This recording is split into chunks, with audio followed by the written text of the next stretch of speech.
না, আমি তো পরিষ্কার বললাম, অসুস্থ, দরিদ্র এবং অসহায় রুগীদের কোনো রাজনীতি থাকতে পারে না। যারাই অসুস্থ, যারাই রোগে আক্রান্ত, তারা মানুষ হিসেবে আমরা দেখতে চাই।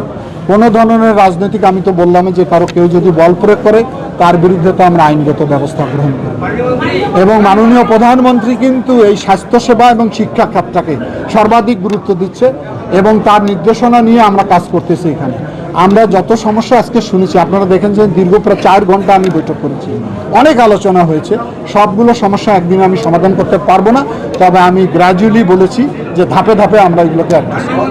দীর্ঘ 17টি বছর একটি ফেসিবাদী সরকারের আওতায় দেশের যেমন প্রত্যেকটি স্তরে, প্রত্যেকটি জায়গায় অব্যবস্থাপনা, অন্যায়, জুলুম, দুর্নীতি, অবহেলা ছিল, তার থেকে রংপুর হাসপাতালটাও বাইরে ছিল না।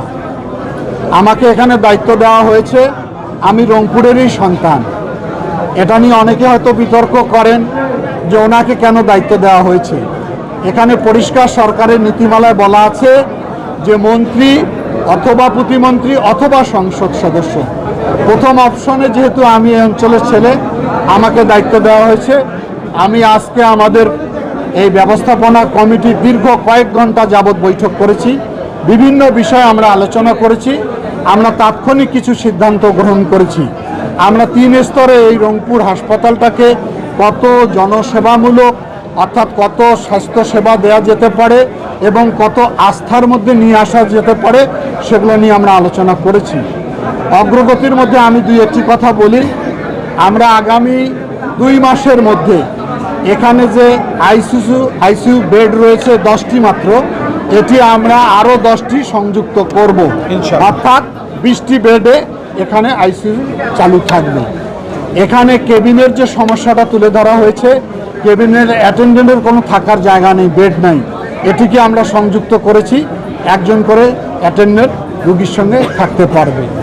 এখানে অপারেশনের ক্ষেত্রে দেখা যাচ্ছে অ্যানেস্থেসিয়ার সংকুলনের অভাবে সবসময় অপারেশন চালু থাকে না, যার কারণে রুগীরা অনেক সময় মৃত্যু ঝুঁকিতে পড়ে যায়, মৃত্যুবরণও করে।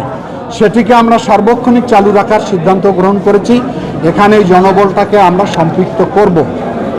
এখানে অনেকগুলো অনিয়ম রয়েছে। আপনারা জানেন যে লাশ পরিবহনের ক্ষেত্রে একটি সিন্ডিকেট এখানে কাজ করে।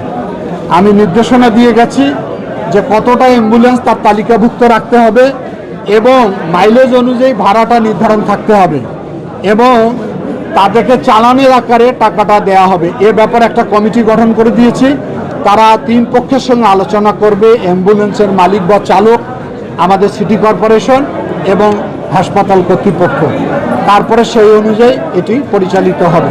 এখানে কোনো সিসি ক্যামেরা নেই, এত বড় একটি হাসপাতাল, সিসি ক্যামেরা নেই। এটাকে জরুরি ভিত্তিতে আমি নির্দেশনা দিয়েছি আগামী 1 মাসের ভিতরে যাতে সিসি ক্যামেরার আওতায় গোটা হাসপাতালটাকে নিয়ে আসা হয়।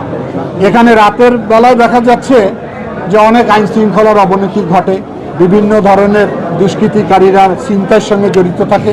সেজন্য বলা হয়েছে আগামী 7 দিনের ভিতরে সবচেয়ে বেশি পাওয়ারফুল লাইট দিয়ে এটাকে আলোক উজ্জ্বল করা হবে, যাতে এখানে ওই ধরনের দুষ্কৃতিকারীরা কোনো সুযোগ গ্রহণ করতে না পারে।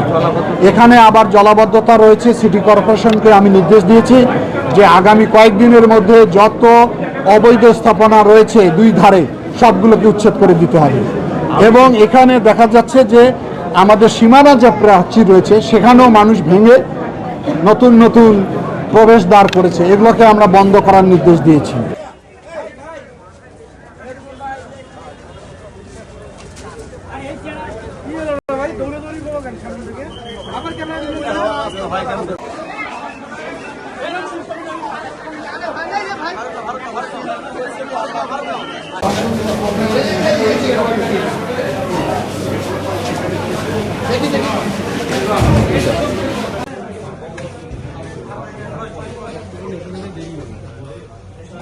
হ্যাঁ,